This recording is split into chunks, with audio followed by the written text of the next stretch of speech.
you tell us a little bit about your experience with the Language House? Yes, I came to the Language House September of last year.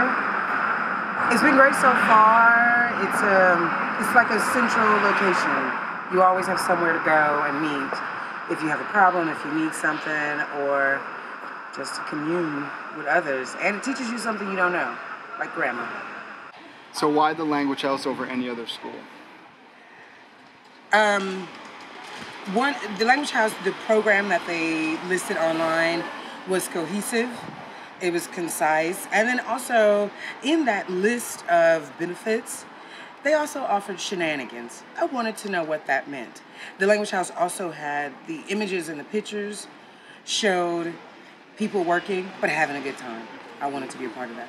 So did the Language House meet up with that list of expectations, do you think? It absolutely did. It gave me everything that I needed to survive, to enjoy myself, and to be able to teach. I wasn't a teacher prior to arriving here. I worked in travel. And so it definitely offered me all of the benefits and all of the tools I needed to function in a foreign place. I've heard that Chris runs kind of a tight ship during class, but also makes room for fun. Can you tell us a little bit about that? Oh, absolutely, yes.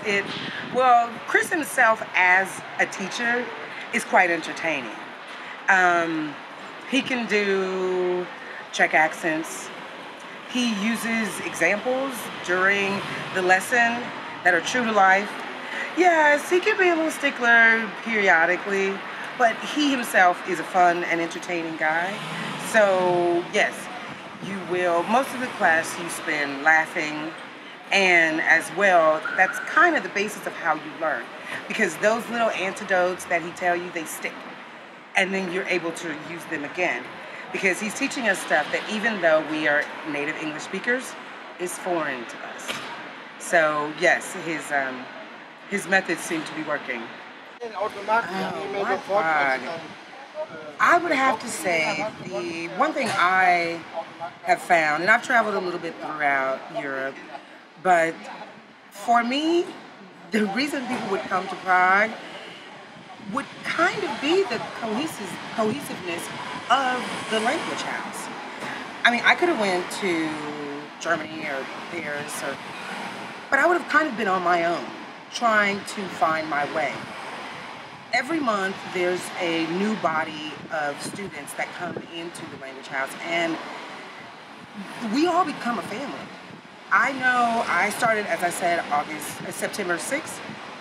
I know people from October, November, December, well, January. That is what, because Prague is beautiful. It has everything. You've got bars, you've got nightlife that bleeds into day life.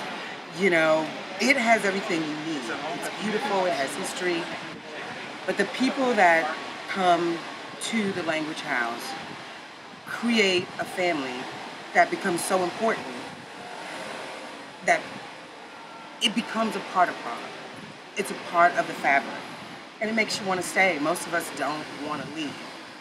So I think one of the ways that the Language House, and Chris also keeps us together because he understands that we are all coming from these scattered places that are so very different from Europe, is the month that is starting, that previous month takes them out to cocktails or to whatever events going on in the city.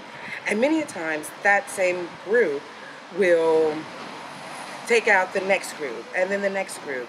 So it creates this community that even once they have left the Language House and they're teaching, they're still a part of each other's lives. We're all still having beers on Saturday or Tuesday at Rogrovi Sadi, or we're at Zutnilajny, you know, laying out in the sun, because we were brought together inside of the Language House, and we want to maintain that bond.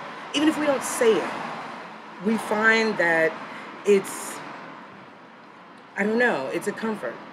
And it's a comfort that I don't know if it was the brainchild of Chris Westergaard or if it just grew out of the nature of his program, but it works. It keeps us together, and it makes Prague this amazing place because you're not doing it alone.